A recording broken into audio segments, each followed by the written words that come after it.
Assalamualaikum warahmatullahi wabarakatuh. Perkenalkan, nama saya Mirza Husain Hadedi dari kelas Pendidikan Matematika 2022C.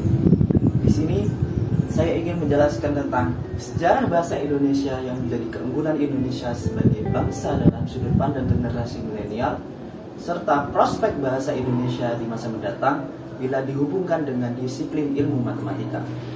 Seperti kita ketahui bersama, bahwa bahasa Indonesia adalah bahasa yang digunakan oleh rakyat Indonesia dalam berkomunikasi.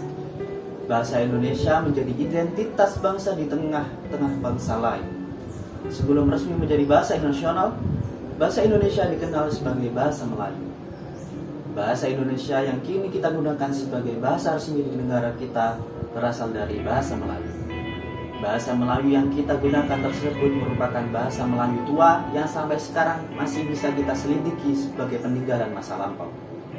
Bertepatan dengan peristiwa Sumpah Pemuda pada tanggal 28 Oktober 1928, bahasa Indonesia resmi menjadi bahasa persatuan atau bahasa nasional.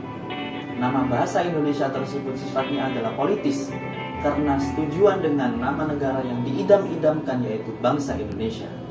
Sifat politik ditimbulkan karena keinginan agar bangsa Indonesia mempunyai semangat juang bersama-sama dalam memperoleh kemerdekaan agar lebih merasa terikat dalam satu ikatan, satu tanah air, satu bangsa, satu bahasa.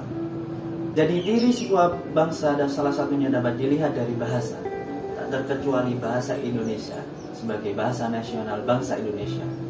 Bahasa Indonesia memegang peranan penting pada semua aspek kehidupan sehari-hari warga negara Indonesia. Bahasa Indonesia memiliki fungsi dan kedudukan dalam bangsa Indonesia. Bahasa Indonesia memiliki kedudukan sebagai bahasa nasional dan sebagai bahasa negara.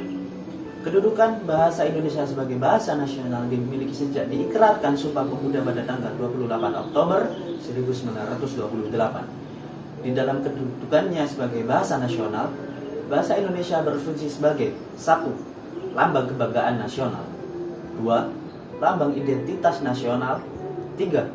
Alat pemersatu berbagai suku bangsa yang berlatar belakang sosial budaya dan bahasa yang berbeda, dan 4. Alat perhubungan antar daerah dan antar budaya. Selain kedudukan sebagai bahasa nasional, bahasa Indonesia juga berkedudukan sebagai bahasa negara sesuai dengan ketentuan yang tertera di dalam Undang-Undang Dasar 1945 bab 15 pasal 36.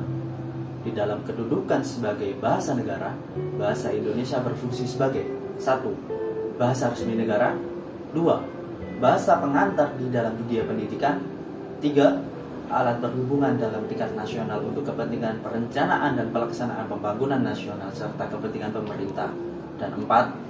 Yaitu alat pengembangan kebudayaan, ilmu pengetahuan, dan teknologi.